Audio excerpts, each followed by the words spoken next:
réservoir sèche, on enchaîne avec le garde-boue arrière. Allez, le garde-boue a été nettoyé, on peut s'apercevoir qu'on a de la rouille, donc là on va être obligé de traiter le garde-boue, de le poncer et de mettre un voile de peinture, ne serait-ce que pour protéger. Voilà. Donc là on va poncer, gratter, enlever la corrosion. Tant qu'on peut, ici on va avoir un travail de tôlerie encore, donc il va falloir le décontaminer, enlever la rouille. Bon déjà je vais mettre un petit coup au propre, donc je vais prendre de la laine d'acier, je vais prendre une brosse métallique et on va frotter un peu partout.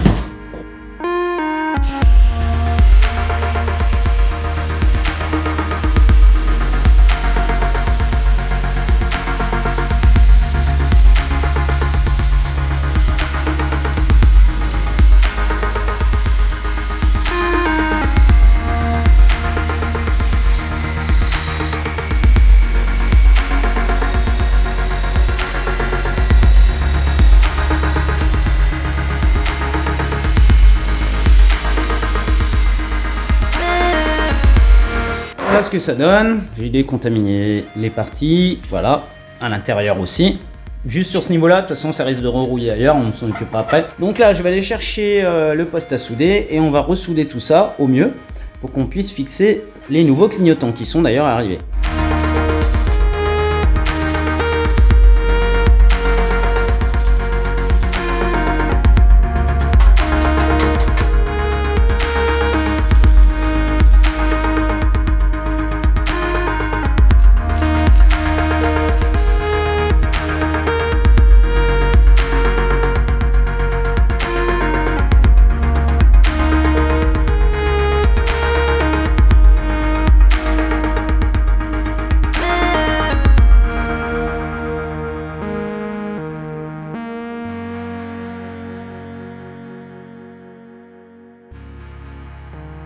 Alors j'ai reçu les colis, normalement je vais avoir tout ce dont j'ai besoin, on va voir ça.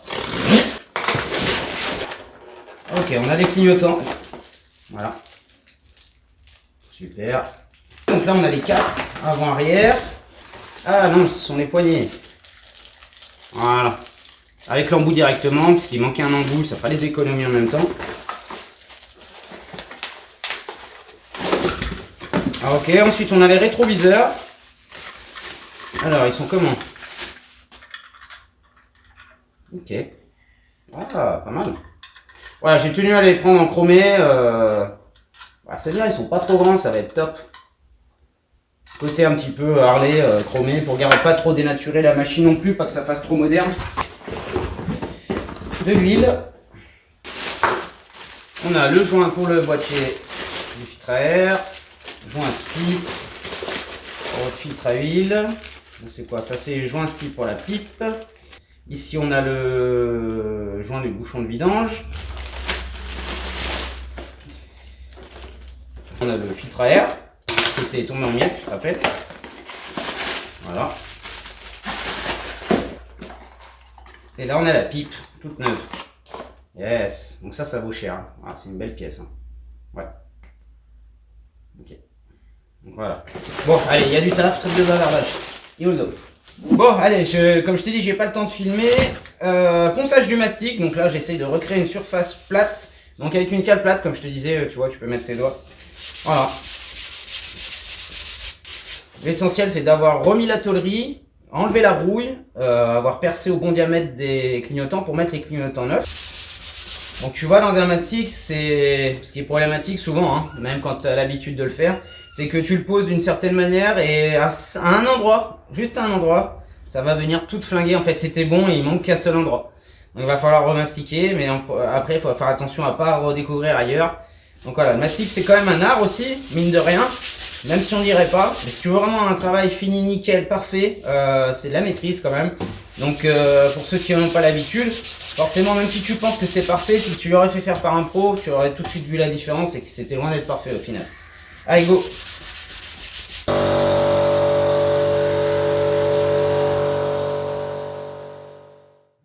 Alors ici on a le manchon qui vient se prendre sur le cadre et le filtre à air qui est ici, donc l'air est filtré ici, elle passe dans le cadre, elle va dans le carburateur, elle est admise par la pipe là, dans les deux cylindres. Donc ce manchon, déjà il était on peut dire il était mal mis parce qu'il était positionné sur cette position là, la première, alors qu'on voit qu'il y en a une autre. Donc il était un peu trop haut, le carbu était trop bas, donc du coup ils avaient mis du scotch. Donc du coup il va falloir le replacer sur cette position là, donc on va gagner ce qui manquait, tac. Sauf qu'ici on est bizarrement, elle s'est rétractée, j'ai essayé de la chauffer là avec le décapeur thermique. On dirait qu'elle s'est rétractée avec le temps, mais qu'elle n'est pas au bon diamètre. Donc ce que je vais faire, je vais être obligé avec le Dremel de venir usiner l'intérieur ici. C'est pas très important, là c'est juste pour l'air, hein. Après on va mettre un collier. Donc voilà, j'ai juste usiné, donc je vais enlever un peu de matière.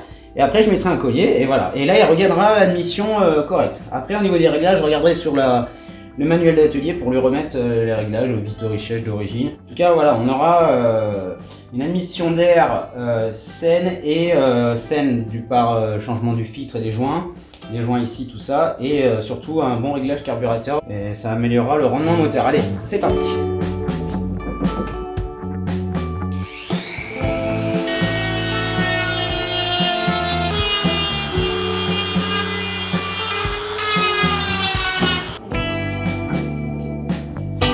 Oh bien voilà, ça y est, c'est remonté. Il me reste que les vis là à serrer de la pipe, donc tout est bien en place, la pipe est neuve. Donc là, la pipe, j'ai dû le manchon en haut, j'ai dû le ressortir un peu, elle a dû se rétracter, se durcir avec le temps. Je l'ai dilaté avec le décapeur thermique, j'ai enlevé un surplus de matière à l'intérieur.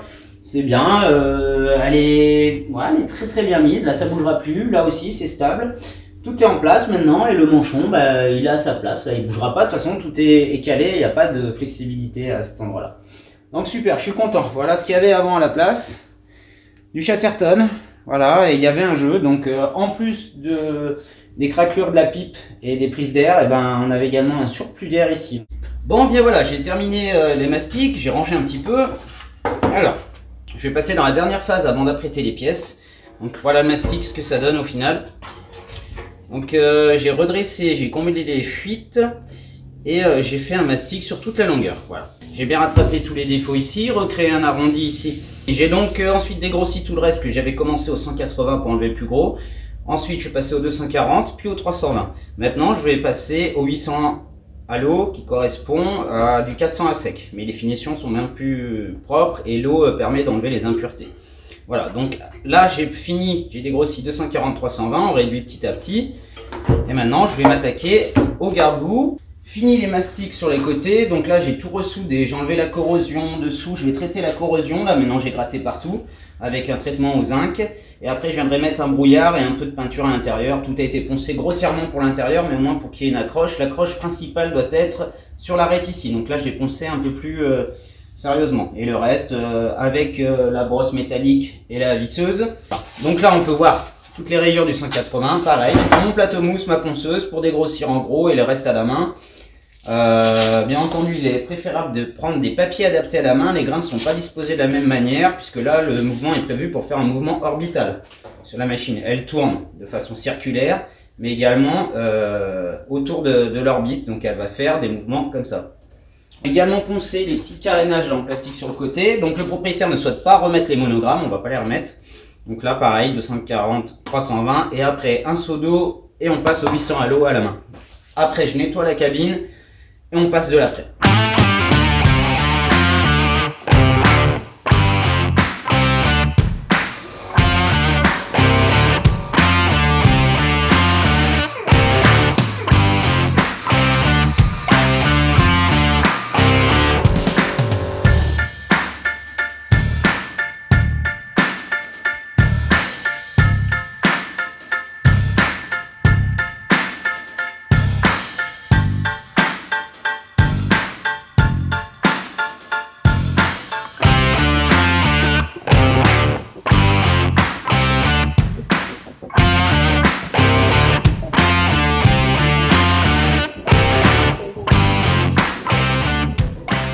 Allez, je viens de mettre les pièces en place, donc pour l'après. Donc seul petit souci, c'est ces petites pièces là.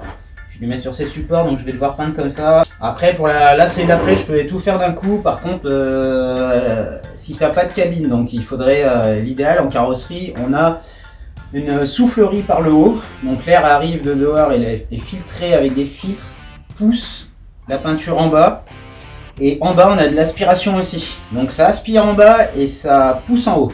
Voilà. et ça chasse le brouillard de peinture. Donc là on est loin d'avoir ça, j'ai juste un petit ventilo. Sinon c'est facile, on peut se fabriquer des cabines avec une soufflerie, des extracteurs d'air, voilà. Donc c'est en projet, on verra ça plus tard.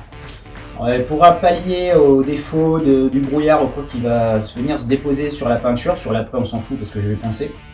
Je vais tout faire d'un coup. Mais pour pallier à ça, j'utilise la technique du polylustré. Donc une fois que la peinture est bien sec, je viens poncer la peinture et puis après je la lustre et ça donne un aspect lisse et ça enlève les défauts en surface. Et voilà, ça pallie au fait de ne pas avoir ce système de soufflerie. Bon, là, sur cette étape, ça peut être l'étape de masquage et également de dégraissage. Donc là, j'ai masqué le réservoir ici, dessous, j'ai dégraissé ce réservoir.